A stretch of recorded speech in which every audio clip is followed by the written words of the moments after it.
Welcome to Even Tacos Fall Apart, a podcast where vulnerability meets resilience. I am MommaFoxFire, and whether you are on a commute, folding laundry, avoiding your inbox, or just need a few minutes that feel like something real, thank you for joining me here today. You hopefully are in the right place. My guest for this episode is Laura Bratton, and we talked about something that I hope is going to meet you right where you are. The topic is grit and gratitude, and before you roll your eyes at those two words, I promise you, Laura redefines both of them in a way that actually makes sense for real life. But first, let me set the scene a little bit. Most of us will face something in our lives that we did not see coming and did not ask for. A diagnosis, a loss, a situation that completely changes what your day-to-day looks like, what you're capable of, what your future looks like. And when that happens, the world tends to respond in one of two ways. Either everyone treats you like you're fragile and broken and to be pitied, or they put you on a pedestal and call you an inspiration and act like you're somehow superhuman for just continuing to exist. And honestly, neither one of those helps. What actually helps is a lot harder to talk about. It's the in-between space, the place where you're grieving and functioning at the same time, where you're not okay, but you're still getting up, where the hard thing doesn't go away, but you figure out how to carry it differently. That is what today's conversation is about. Laura was 9 years old when she was diagnosed with an eye disease and told she would eventually lose her sight. Over the next decade, she went through the process of becoming blind during high school, during the years when all you want more than anything is to just be like everyone else. She dealt with severe anxiety and depression. She had to completely rebuild how she moved through the world. And she came out the other side not because everything got easier, but because she found a way to keep going anyway. And something worth knowing going into this conversation, about 1 in 4 adults in the United States lives with some form of disability. And mental health challenges that come alongside major life transitions, grief, anxiety, depression, are incredibly common and incredibly under-talked about. We tend to hear the highlight reel, the comeback story. We don't hear as much about the part in the middle where it's genuinely terrible and you don't know if or when it's going to get better. Laura talks about that part, and I think that's exactly why her story matters. She went on to become the first blind student that graduated from Princeton Theological Seminary. She built a whole career around helping people navigate change and adversity. But what I want you to hear in this interview is not her impressive resume. It's the honesty, the part where she tells you that gratitude for her sometimes meant just making it to the end of the day. That grit doesn't mean ignoring how bad something hurts. That the support of other people is not a nice bonus, it's actually what you need for survival. Whether you're going through something hard right now, or you love someone who is, or maybe you just want to be better prepared for the hard things that are part of being a human being, this episode is for you. All right, that's enough for me. Here is my conversation with Laura Bratton. Hello, everyone. Welcome to another Mental Health Monday here on Even Tacos Fall Apart. I am here and ready to start this week off with you guys. I hope that you are having a good start to your week as well.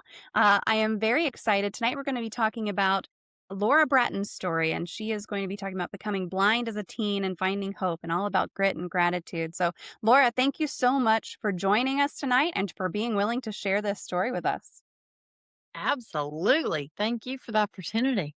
Yeah. So I've got a couple of links for you guys, but before we get to those, just reminding you that we do have a question queue open as well. So if you have any questions for Laura while we are live today, feel free to drop those into the chat and we'll make sure to get to them while we are here, while we are live. It's a big draw to why we do these lives. So if you got any questions, feel free to drop them in there. We'll make sure to get them addressed. But like I said, today I'm joined by Laura Bratton, author of Harnessing Courage and founder of Ubi Global. When Laura was just 9 years old, she was diagnosed with an eye disease and learned she would eventually lose her sight. Over the next 10 years, she went through the challenging transition of becoming blind as a teenager. She went on to become the first blind student to graduate from Princeton Theological Seminary, and today she's a speaker and coach who helps people navigate their toughest challenges with what she calls grit and gratitude. So again, Laura, thank you so much and welcome. And I am going to post your website and your LinkedIn for folks who want to get in there and connect with you, but uh, feel free to pop through to any of those. And again, Laura, thank you so much for being here. My honor. I'm excited. So, to kind of start us off here, what inspired you to start sharing your story and also helping others through Ubi Global? So the whole passion, the whole reason, drive was because of the support that I received. So the Mm, support that I received when I was losing my sight, and I mean this literally, not just like a cliche, is the reason I'm still here today. mm, And is the reason that I was able to move forward. And so, because of receiving that support, I did not just want to say, great for me, I received the support, end of story. Rather, I was so deeply passionate about saying, now let me go be that support in the world. Let me go create an organization, write a book. Let me be that support to others, just as I had received that support. yeah, and kind of just continuing that cycle. 100%. Because I knew from lived experience how it was the reason I was empowered, the reason Mhm. I was able to move forward. So, yeah, so I absolutely want to continue that and be that support to others to also empower other people. Yeah, do you wanna tell us a little bit about the organization that you started? So, it's all around speaking and coaching. And the main the main slash like theme slash topic is all about when we navigate through change, how do we keep going? Mm, So I speak to organizations, corporations, associations on when we go through change, how do we keep going and not be stuck and stopped by the change? And specifically, what I teach on and speak on is how do we create a foundation of grit and of gratitude mm. so that as we navigate through change, we can acknowledge the change and keep going. So the change doesn't just overwhelm us, shut us down, prevent us from reaching our goals. So that's on the speaking side. And then also on the coaching side, it's that same perspective, just on a one on one individual coaching connection. But the whole theme is how do we navigate through change when we experience adversity? That's fantastic. Do you have a favorite book or one that you feel more folks should take the time to read? The book that I absolutely love, and it's love it because it sums up my experience of the support I received. It's called Tuesdays with Maury. Okay. And it's all the reason I love it. It's like a snapshot of my life. It's about two friends. It's about a man who would every single Tuesday go and visit his friend who had ALS and was Mm, progressively getting worse. And every Tuesday, he would go and just spend time with him. Some Tuesdays, they talk about sports and the latest like current events. Other Tuesdays were depth, meaningful conversations that were tear filled and just healing for him to acknowledge the pain. Other mm. Tuesdays were them just sitting in silence, them just being present with one another. So the whole point about the book is the gift that we are to each other. That as one friend was offering support to another friend experiencing extreme pain and that would eventually lead to death, yet he taught so much to his friend coming to visit. So the point Mm, is our support is not one-sided. yeah, Right? Like it's a perfect, beautiful illustration of how we all are here to help and support, empower one another, regardless of our situation. I love that. And it's very true also. Anytime you go and support someone, you get something out of it too. Otherwise, no human would support another human. Like it wouldn't be in our human history, right? If there was no Right. benefit. Where selfish. Got it. Yeah. Right, right. Let's be very honest. We wanna support others, but there's always something in it for us, right? Yes, yes. My friend just had a baby, and I'm like, "You want me to come over and watch him for you?" And it's like, I'm not doing that. Of course, I would do that for my friend if she needed me to, 100%, even if I hated babies for whatever reason. But, like, I wanna hold a baby, come on. Of course, yes. Oh Uh, my gosh, all day long. yes, yes. So That's I a get perfect something yeah, I get something out of it too, but yeah. Yeah.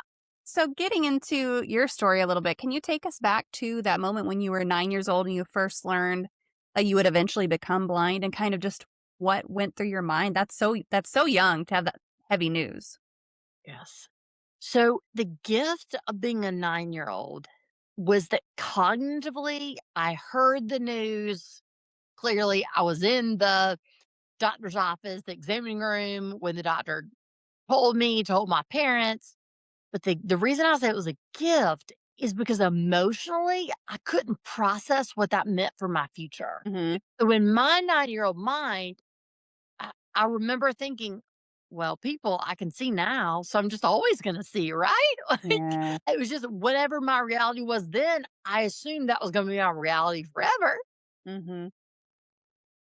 The reality didn't affect me emotionally until I was a teenager and started losing a significant amount of sight. When that happened, that's when it was like basically I received the diagnosis. That's when the diagnosis of a 9-year-old really understood the magnitude of what my future was going to be. So the Mhm. emotional difficulty, adversity, trauma didn't start until I was a teenager when I lost a significant amount of sight.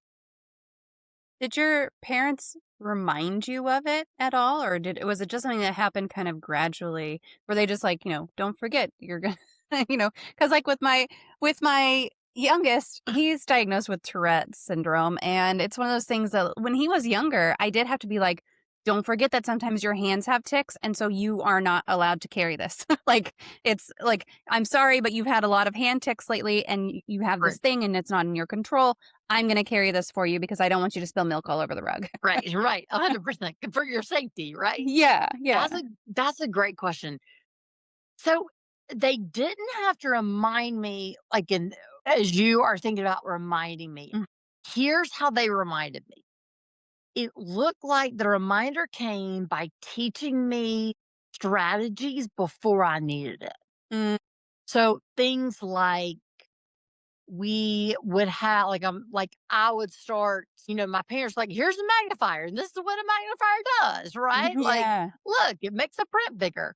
So they would introduce things, but here's a radio to go watch the football Mhm, games. So that was the reminder that they prepared me both at home and at school. I was prepared. I started learning Braille before I even needed Braille. mhm. So I was constantly, it almost felt like I was constantly ahead, but I was constantly using things before I actually needed it, Yeah. which to me, again, 11-year-old mind, I'm like, 10-year-old mind, I'm like, I'm here. But then I realized, oh, once I lost a huge amount of sight, now I get it. Yeah. So, and again, yes, it was gradual and it was quick all at the same time. Mm, And what I mean by that is there was not just one day I woke up and I just had no sight. Like I went from full sight to no sight. There yeah. wasn't that, but it is extremely rare. Basically over a 4-year period, which is, the 4 years of high school is extremely rare to graduate, that the end of high school and not have any vision Yeah. in a perfectly otherwise healthy individual. So that's what I mean by it was fast and it was slow all at the same time. Yeah, yeah. What was the hardest part of losing your sight during your teenage years specifically? Hands down, without a question, it was the emotional component. Mm, Because all mhm. I wanted as a teenager was to be, quote, normal. Yeah. I wanted to get my permit and driver's license just like everyone else. Right. I wanted to get my first job as, at the drive through or a waitress or, you know what I mean? Like all the typical jobs I wanted to do like my friends were doing. Yeah.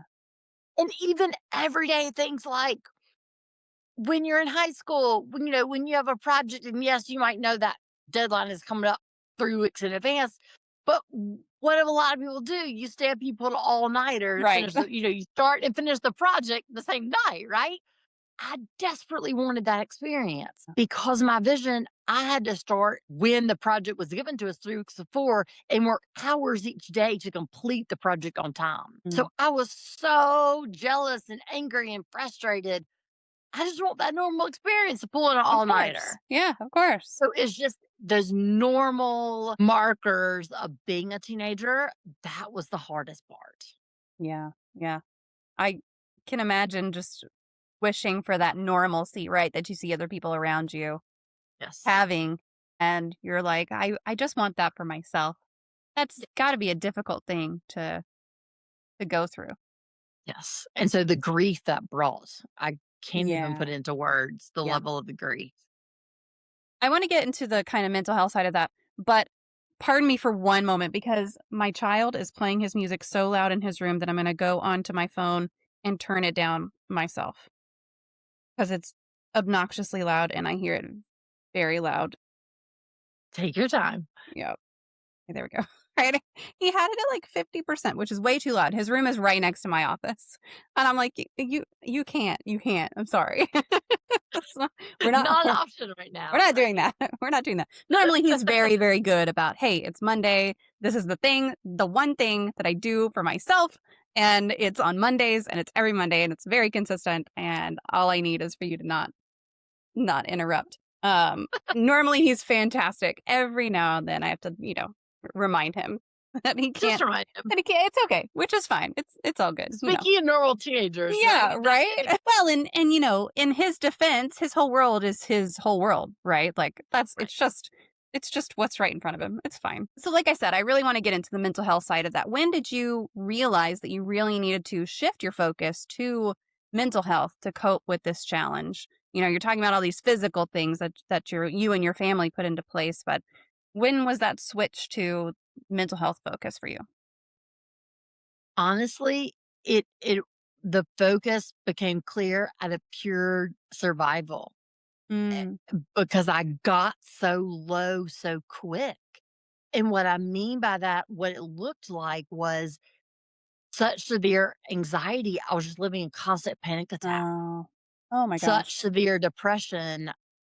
I couldn't function in school. I mean, I couldn't, yes, I was at school sitting at my desk or, opening my locker or whatever, but I couldn't focus. I couldn't, it was just like a fog. Yeah. So the mental health focus came out of, if I want to keep going, I have to get help. Mhm. So it wasn't, I say that to say, I didn't wake up one day and say, gee, guys, I want to focus on my mental health. It was just out of, this anxiety is so bad, this depression is so deep, I can't function. I mean, I would lay in bed at night and just about to crawl in my skin. I'm so anxious, but yet I'm so depressed, I couldn't stop crying. Yeah. Did you have someone that you talked to? Like, were you already in therapy from a young age or anything like that? So I started, my mom said, I vividly remember her saying this, have a therapist that I've lined up. I've done research to get a Mhm. adolescent therapist. uh, we can take you anytime. And of course, what was my response? I don't need it. As Yeah. I'm sitting there Yeah. between my bed, bawling my eyes out, right? Like, I don't need it. So I was just like, I don't want to go, but I'll go. Yeah. It was like I was resistant, but I knew I needed it. Mhm. So yes, I started seeing a therapist in high school and also got a psychiatrist to get on antidepressants, Mm. anti-anxieties, which Mhm.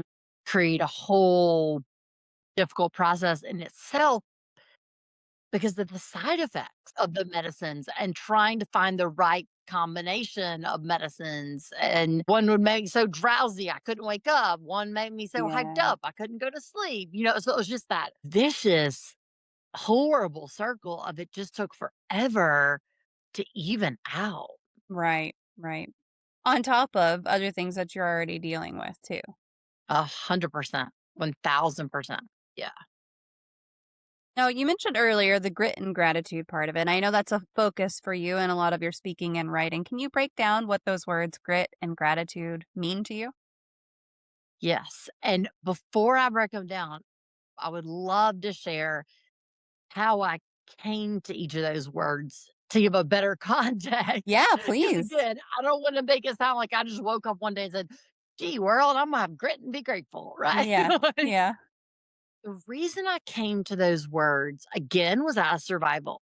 Mm, Living in that mindset of victim and world pity me and friends pity me and family pity me, that actually made me more depressed, more anxious. mm, It didn't serve me. It truly made me worse. There was no benefit. And it's like, well, this is terrible. All right, let me try this.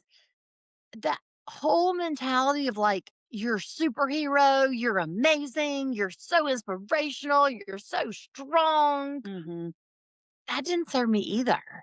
That made me equally as depressed and anxious as the victim mindset. mm, So it was like I tried each ends of the spectrum emotionally, yeah. and neither gave me strength. And so it was like, okay, well, what am I going to do to navigate through this? I'm still anxious. I'm still oppressed. What do I do? Mhm, That's when I found grit. And the way that I define grit is not the push through, sweep it under the rug, suck it up, don't feel your feelings, move on, push on, be strong. It's not that at all. The grit that I've developed is acknowledging the difficulty and then still choosing to move forward, mm, acknowledging the anxiety and choosing to move forward. So the grit looks like feeling and validating my emotions and then still having the tenacity to move forward. And the way that I developed that grit all circles back to the support I received. So as I'm anxious and so overwhelmed by the future, my parents would remind me every day in high school, Laura, let's just focus on today. Yes, the future's overwhelming. Yes, it's uncertain. So all we need to do is focus on today. Get up, get to school before the bell rings. That's success for the day. yeah. Right? Like we would literally break it down hour by hour. And so that taught me grit, the grit of just being present in the moment, taking it Mm, small goals at a time. Balanced with that was the gratitude.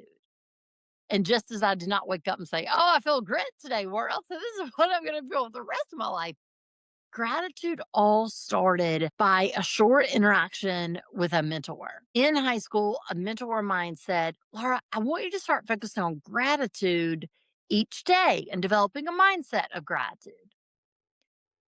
And as she said this, in my head, I'm thinking, wow, that is terrible advice. I really disagree with that. And you're not a good mentor. Because I'm thinking, I'm anxious, I'm depressed, I'm mm, going blind. You're telling me to be grateful. I'm angry, I'm sad, I have nothing to be grateful for. mhm, So I can honestly say it was in my stubbornness that I said, okay, game on. I'll prove to you I have nothing to be grateful for, lady. Right? Like, truly, that was my teenage stubbornness. And my goal was to give her a sheet of paper that was blank to say, here's what I'm grateful for. Like, yeah. nothing. The one day became 3 days. The 3 days became a week. A week became a month. And what I realized was she was not teaching me, Laura, I want you to create a mindset of gratitude for anything, everything, all the time, walking around being happy and positive. She was teaching me be grateful for what helps you navigate through difficulty. So, a real world example, just like I shared with the grit, she was not at all teaching me to wake up and say, gosh, I'm so grateful for this blindness. Rather, she was what teaching me to wake up and say, I'm grateful that in this most difficult situation, I have parents that are teaching me to live in the present moment. Mm, So it's a reframing of our mindset. yeah. It's not gratitude, like not like ignoring the pain. It's gratitude that in the pain, we acknowledge what gets us through the pain. Mm. So you mentioned the grit is not just pushing through and not just like persevering despite everything kind of thing. It's really about the mindset of it. But how do you know when to push and when to rest, especially on a bad day? Great question. I'm figuring that out every single day. That's totally fair. Same. Literally. Aren't we all, right? Yeah. Here's what it looks like. And this came, a therapist told me this, and just like that mentor, I was like, "You are a bad therapist. I think I need to fire you." But it works. What I've learned with the grit on when to acknowledge and when to just keep going, push through, like you're saying, let's use anxiety for example. When I'm feeling super, super anxious, I feel that panic attack coming on, yet I know I need to keep going to move forward, make that phone call, send that email, you know, do whatever I need to do to keep going. I give myself 5 minutes to sit with the anxiety, turn towards it, go in the bathroom and cry my eyes out if I need to, or just sit and feel that anxiety and then say, all right, yes, I'm anxious. Yes, I feel like I can't get my next breath. And I choose to do 5 more minutes of whatever I need to do. So it's that balance of stopping for a few minutes to acknowledge that anxiety and then choosing to move forward. And a real literal example that just happened recently, I was in the car and my husband and I were going somewhere and I was super, super, super anxious. And I just sat there just quietly and just focused on my breath and just acknowledged the anxiety, that pit in my stomach, and then just said, I acknowledge the anxiety's here and I choose to just keep focusing on my deep breathing. And I did. So it's not a stop your world until the anxiety goes away. It's stop and acknowledge the depth of the anxiety and then choose to keep going. Yeah. And like the choice isn't just, okay, well, I'm going to push through and we're going to no matter what, life is going to move forward. The choice sounds like is more of a what am I going to do about it in this moment? What Right. can I do about it in this moment? 1000%. It's self compassion. Yeah. Yeah. It's self-compassion to say, and that's exactly what I did that moment, to Mhm. say, I acknowledge that I feel deeply anxious. I acknowledge I feel like I'm about to throw up. I'm so anxious, right? You know, and you get that lump in your throat. Yep. Like, I acknowledge I feel that way. I offer myself just that love. I would do anything to get rid of this feeling right now. And I just got to keep going. So again, yes, that's perfectly said. It's not a ignoring, it's offering that realization, right? Right.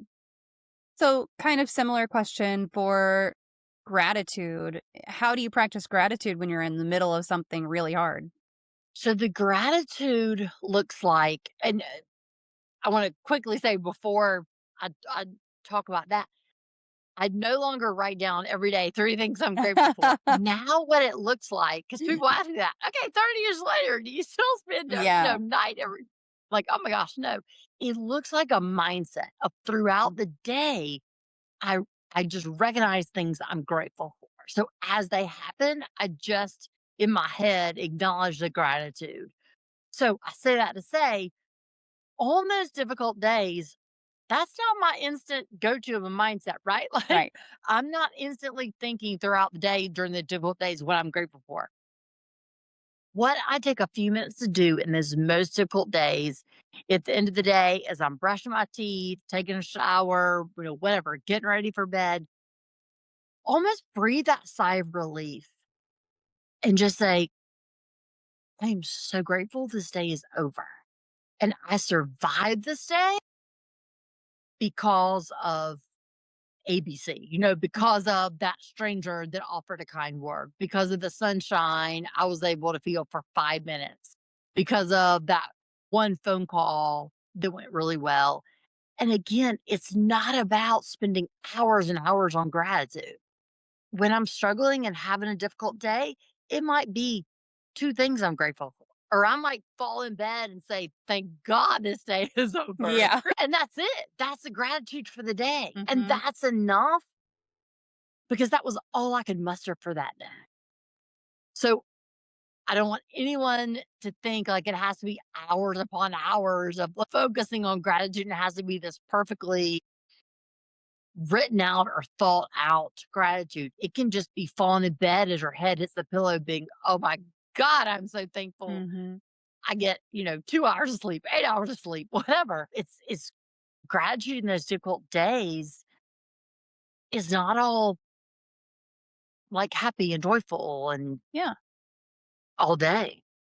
We've definitely hit some days lately where my youngest is starting to get a little bit grumpier than normal, and he has had a couple of times where at the end of his school day we do a little routine, and part of it is like what's something good that happened, and sometimes he's just been like, tomorrow's a new day. And that's That's the good perfect. thing. That's the good thing That's is that seriously, and that is it, a good thing. yeah, it's over. Yep. Seriously, and Yep. people, I kind of laugh at that when I tell people that, like, "Oh, thank God the day's over," but I'm like, that is so true. Yeah. I mean, there was a lot of days in high school, and there's still a lot of days now where I'm like, "Phew, I made it, Yeah. right?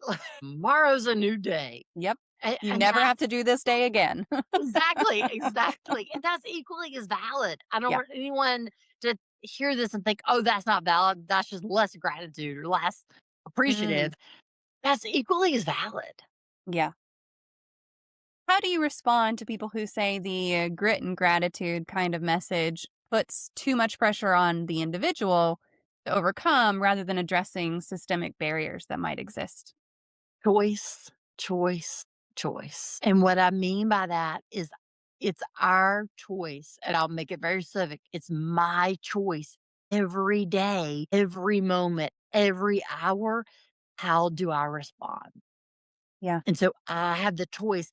Am I going to get fixated on those systemic barriers that, yes, I can do something about, but can I control every single moment? It can't in the in my mindset. Like, is it going to help me make that next phone call, or in that literally the next moment?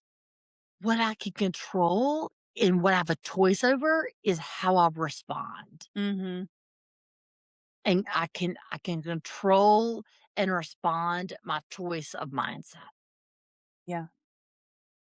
Yeah, I think that a big there's a big difference between I'm going to do what I can do, and what I can do is control my not maybe not control my attitude, but I can address, how I'm feeling and everything in that moment. And then also, and we were talking about this a little bit before, you asked me how I like living in Texas, and I was like, yeah, it sucks, but it sucks for specific reasons. But I'm here, and me and my family are making the best of it. Are there Right. systemic issues here? Yes, absolutely. The things that I can do that are within my control are to vote and to make sure that I am heard through my representatives, and to make sure that if there's something that I can donate to or attend or whatever, that I do that. And then the rest of it is just supporting my kids through it. And it's one of those things that it's like, I can't do a lot about it necessarily. There are reasons that I'm here. And so I have to do what I can do, and then the rest of it has to be like you're saying, that has to be my choice of what I do in this situation. A I k 100%. yeah, so I kind of equate those 2 a little bit of like, yes, that's a great example of there are systemic issues.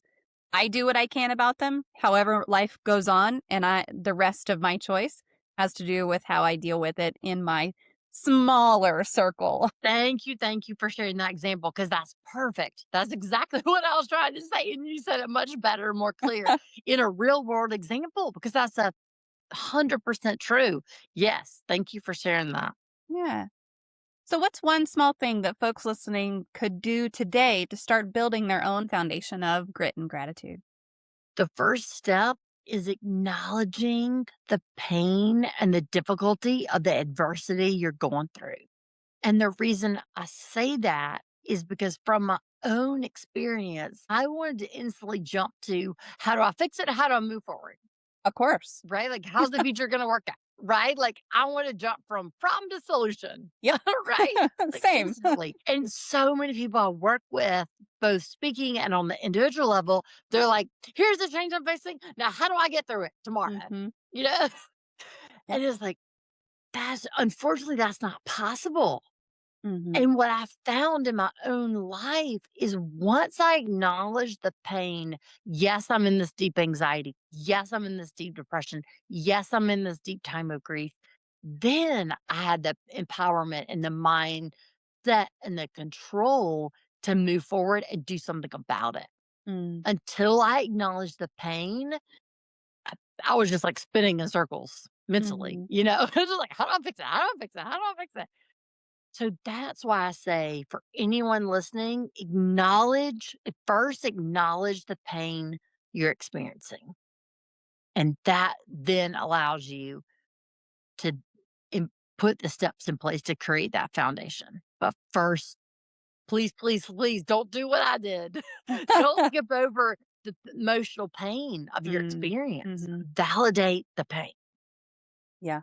Well, because if you're not validating your pain, you're really just sweeping it under the rug, which is whenever, and you touched on this earlier, but when you hear a lot of people say grit, like one of the things that pops into my mind, and I'm sure for other people it's the same, is just that push through no matter what kind of thing. So I'm glad that you took the time to define that earlier too, because it really isn't. It's really not pushing through it. That acknowledgement is really important, the acknowledgement of like, yeah, there is pain, and sometimes there's not a lot you can do about just the existence of pain, right? Or discomfort or whatever it is that you're facing. But that acknowledgement's 100%. really important. Yes. So when you were going through all of this as a teenager and going blind, did you have hobbies or activities that you had to give up that you really loved, and did you find new ones? So the one I had what instantly comes to mind, the hobby that I had to give up was dancing. Mm. From the time I could walk, I was in dance class. I would do it all day, every day if I could have. Like, Yeah. I loved dancing. It was all I knew, all I remembered. Loved it, loved it, loved it. So yes, I had to give that up because of the constant vision loss and the dizziness that came from that. It was just not possible to continue the level of dancing and Right. uh, where I was. So yes, to give that up was incredibly difficult, incredibly. Did you wind up replacing that with something, or finding a new hobby to kind of fill the space? So another hobby that I wouldn't say I replaced it. I would say I increased it. Yeah. So I loved, and have always since again like dancing that I can remember as a family. Hiking was a huge family hobby. Mm. So again, I wouldn't say I replaced dancing with hiking. I would say my hiking increased. I spent more time in nature, in the woods, just appreciating it more because it came more of a focus. Yeah. And also not just hiking, I would say just being outside in general. It didn't necessarily have to be like some strenuous, crazy hike, right? Like just being outside became major hobby that I loved. Yeah, being in outdoor spaces is fantastic. And it's one of those things that, especially right now, because it's December and the days are very, very short. One of the things that people recommend over and over is just get outside for a few minutes. Even if it's really cold and you have to bundle up, and like it's not necessarily about getting the sun on your skin or anything, which of course is a great thing to do as well. But it's just about getting outside and getting yourself into that environment that is so natural. And Yeah. if I did that this morning. yeah, find you Yeah. one thing you can hear, and go listen to the birds, and that's just, it's so, I want to say healing, but that's not really the word that I'm looking for. I think I'm looking for more like, it's very connecting, like you're connecting. It's grounding. Yeah, there it is. That's what I'm looking. Deeply Thank you. grounding. It's Yes. deeply grounding. So you talked a little bit about things that your family had started to use. What technology or tools do you use now that have really been game changers? So I tell everyone the I don't want to say the people, but the technology, I guess, that I talk to the most all day long, hands down, are Mm. Siri and Alexa. Yeah, yeah. I use Siri and Alexa for everything. Mhm. So yes, technology is an incredible benefit and gift. Yeah. Are there things that you can do now that you never would have even tried if you hadn't lost your sight? Honestly, that goes back to the mental, Mm. just developing resiliency. Yeah. And it's not that I didn't try before, it's I just need it, right? And so I think we don't know our potential, a true strength and resiliency until it's forced upon us. Yeah. And so many people say to me and said to my parents in those high school years, never do what you're doing. Yeah. And my response and their response is absolutely, we didn't think we could either. When you're forced in the situation, you had no choice. Yeah. I mean, if you want to keep going, right? Like, Right. you know, and even my mom tells the example of 3 or 4 years. I mean, she doesn't remember exactly when, but several years before I was diagnosed, she was reading in a magazine and it was an article about an adult who had just recently became blind. And she said, I really remember saying, I don't know how he does it. I could never do it. And then years later, her child was diagnosed and became blind. And this Wow. is like you just develop a resiliency and a strength you didn't know was possible. Yeah. Yeah, and that's something that I think when you see people going through things or when you see people doing things that I mentioned earlier, my friend just had a baby. She's 40. Yes. I'm 40. Well, I guess now she's 41. She just had a birthday. So like I can't imagine having a baby right now. But for I can't her, either. I'm 41, can't I imagine know. it. I'm like, I don't think so. My babies are great and I love them so much. No more. No more. I'm good. I'm good. But, it's like she's going through all of this and I'm looking at her going, I don't know how you're doing it right now. And she is like, I don't know how you did it back then. It's very like Right. you do what you have to do in the You do it, situations yeah, that you're in and you don't know your strengths until you're yes, put in that situation. 100%. And then you don't have a choice. And So, then it's no choice. yeah. Yeah, exactly. It's slow called life. Yep. What do you want people to understand about living with blindness that they might not know? People who are blind are human. Mm. And I say that because the most common thing, people just assume my life is so drastically different. Mm. And it's very similar in that uh, we're all in this life thing together. Mm. Yeah, I gotta survive and eat and how, like it's all living, wanting to live out the purpose, my goals, experience my passions, enjoy hobbies, put such it's other on situations that we aren't going through. Yes, people who are excited can't relate because it's just impossible to relate to, as far like how you do things, like you were just asking about technology. Mm. But at the fundamental core level, we're all just humans wanting to be respected and valued. Yeah. How can people support a loved one who is going through a major transition without being pitying or patronizing? Great, great question. And I'm so, so, so glad you asked because I love talking about this.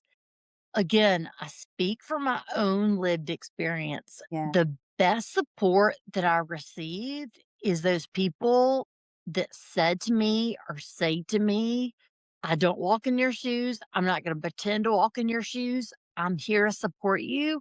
You let me know how I can best support you. And again, you don't have to say exactly that, but just to convey you're there to support. You're not there to pity, you're not there to tell them they're absolutely amazing and inspirational and motivational, but you're also not there. I think you need this. And so I'm going to do Hmm. this for you. Just let them know you're there to support and you'll do what they need to support. And it's that simple, but that's so hard for people because we want to do what we think we would need in that situation. Of course. Yeah. right? And let me give you a very practical situation what I mean by this. Again, and this is just a small, tiny, tiny, tiny example. There was a office that I was going to for a while, and someone would always open the door for me as I got to Mm. the front door, assuming that was helpful and that's what I needed. Mhm.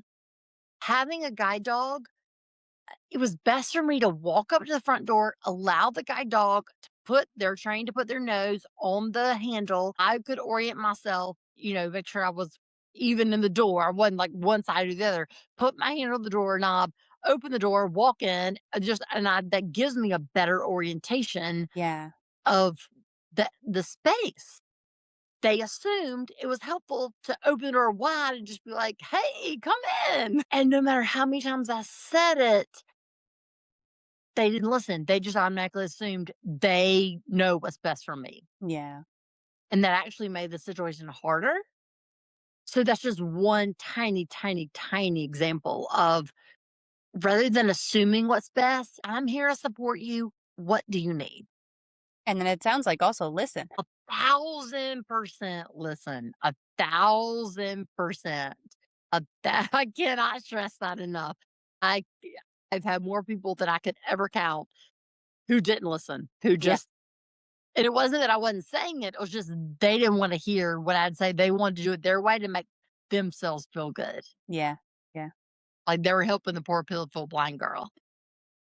So, you have a guide dog? I don't currently, I've had 2 in the past. So I had 1, I got my first guide dog the few months in between high school and college, and Mm. so I had her for about 12 years, and then I'm my second guide dog about 12 years after she died. So, and then my second guide dog, she died a year ago, and I haven't Oh. received another one since. Yeah, yeah. Is is is there anything different about having a guide dog? Like, do you have a lot of people ask to pet the guide dog or, like, any interactions with the public that are different having one versus not having one? So that is completely a catch 22. Is a gift because the dog is that natural icebreaker. Everyone will tell you about their fluffy. Yes, true, very true. Everyone wants to tell you about their pet. And so that's a natural the focus is on the dog and they forget they're scared of the blindness. Ah. Without the dog, they're like, "Well, what do I say to that blind person?" And so they Mm. assume they should talk louder and slower. Oh, So yeah. or tell you, I can't tell you how many people tell me, "Oh, well, my neighbor down the street used to be blind. My aunt's cousin's sister's friend Mhm, used to be blind." Like, they feel like they have to tell you about another person they know who is blind. mhm. Like, somehow that's a connection. Uh, so the gift of having a dog is that you have that connection. Yeah, It brings that it takes the barrier down, but you are 100% right. They wanna pet your dog all day yeah, long, which is yeah. great, and of course, the dog loves it. The problem is the dog's my eyes, Yeah, they're right? supposed So to be I all working. yes, they're supposed to be working, like, when you're distracting my eyes, you're distracting my eyes, like, Mhm. that's a safety issue. Yeah, So people don't mean harm by it at all. right. It's just not helpful when they're petting the dog because I Mhm. need the dog to stay focused on the task for my physical safety. Yeah. So the it's a gift and difficulty all at the same time. So, Bite Mark sent this question ahead of time. She would like to know, what is your favorite poem?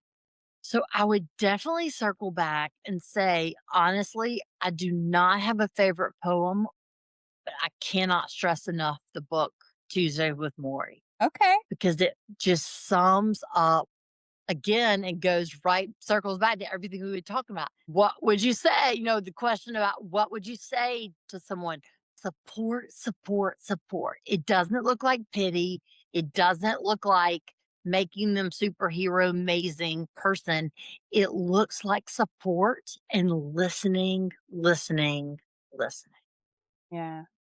I haven't read that one. I know that it's a really famous, popular book, but I haven't ever read that one. So I'll have to put it on my to be read list on my little Definitely shelf. do. Definitely. And then when you read it through the lens of support and listen, Mhm. you'll see what I mean. It's Okay. if you just read it like just on the surface, it's like, oh, whatever, two people connecting once a week, you know? But read it from the perspective of this is support and listening. Yeah. It's a game changer. Okay. I'll definitely put it on my I keep a Goodreads list of just books. Perfect. It's like 400 books on that list, I'm not Yeah. gonna lie. There's a lot. There's a lot on that list, but I'll Okay. get to it eventually. So, this is not related to the topic at all, but here we go. So, I had a guest for a previous show. She sent me 2 books, and we talked about one whenever she joined me. This was at least a year ago, and she sent them to me, like, 6 months before we were supposed to talk. And so I read the book that we were gonna talk about, but she had sent me another one.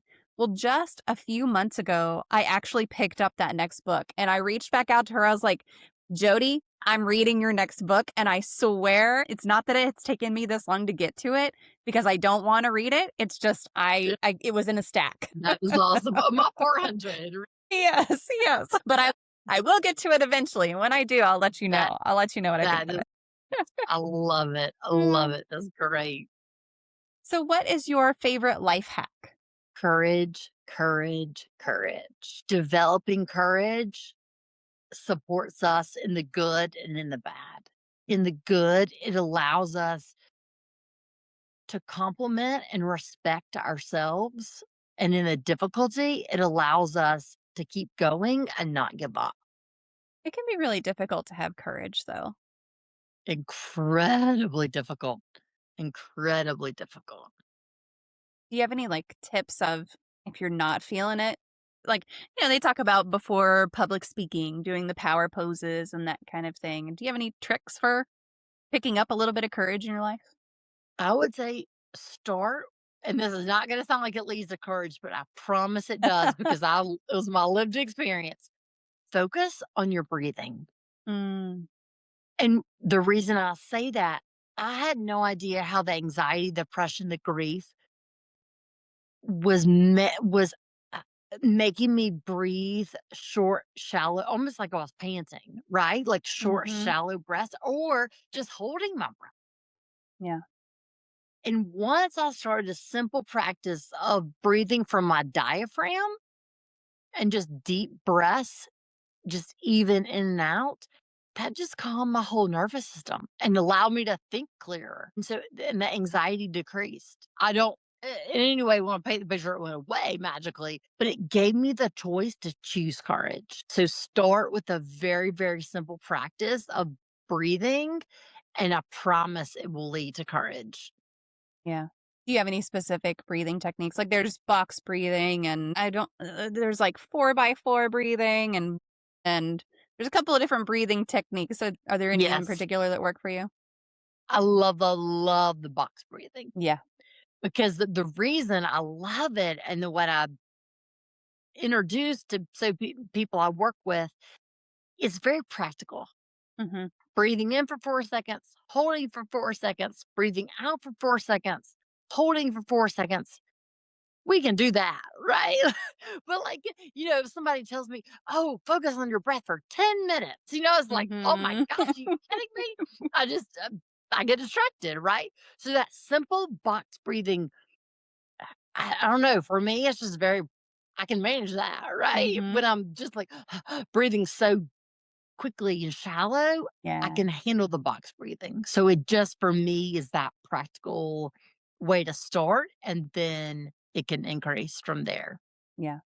I love talking about box breathing and there's some studies about what it actually does to your brain. Like, of course, controlling your breath is gonna help your body, and it's gonna help your brain and everything, but the specifics of, like, that 4 in and the 4 hold and the 4 out, so you've got the 12 seconds of no oxygen really getting to your brain, and then that intake for 4 gives you a nice deep breath. Like, there's so much science behind that. It's really, really cool.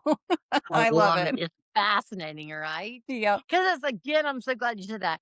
That's the other part that was helpful for me. It's holding your breath, but only 4 seconds. Where Yes. I'm not trying to hold my breath for 30 seconds, Yeah. right?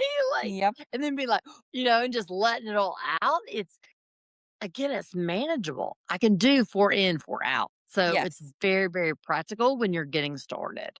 Yeah. Yeah. Fantastic.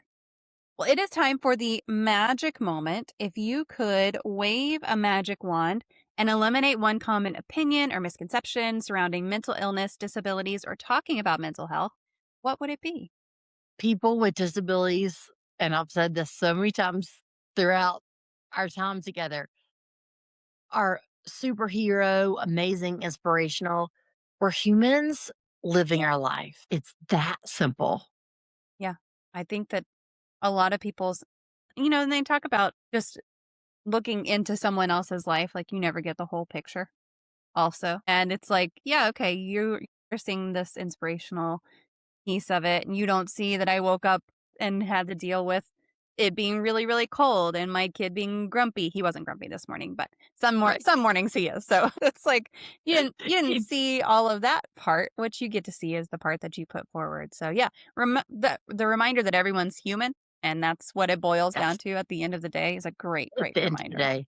Yeah. Yes. And we like you said, we forget that, right? Because we're only Yes. looking at that quick snapshot. But Hmm. when we take it to that human to human level, it's like, oh wow, that's just what I thought about this morning or I Right. struggled with this morning, you know? Yeah. Oh, yeah, exactly. Well, I'm going to post your links one more time for folks to connect with you. I've got your website, got your LinkedIn. I'll get those posted. So anybody who is here and wants to connect with Laura, feel free to click through on those. Make sure that you engage with some of her posts, especially on LinkedIn, just so that she gets that algorithm, the little bites of the algorithm in there. And while I do that, Laura, I will just hand you the mic and say anything you want to cover that we didn't get to cover, or resources or sites that you want to make sure to mention. Feel free to throw those out while I get this stuff posted. Yeah, so definitely go to my website and LinkedIn and let's connect. And I would love to hear about the ways that each of you have experienced gratitude. It's so different for all of us on how we experience. So I'd love to hear your practices and in it all, in everything we've talked about. I want you to hear and take away that you are enough in the midst of trauma, in the midst of difficulty, in the midst of adversity, in the midst of struggling with mental health, all that we experience in life, it's so easy to forget that we are enough. So I want you to hear that from us and trust that tonight. Even if you don't believe it or feel it, hear each of us saying that you are enough. That's a great way to close this out, Laura. Thank you so much for joining us here today. Thank you for sharing your story just in general. I really appreciate that.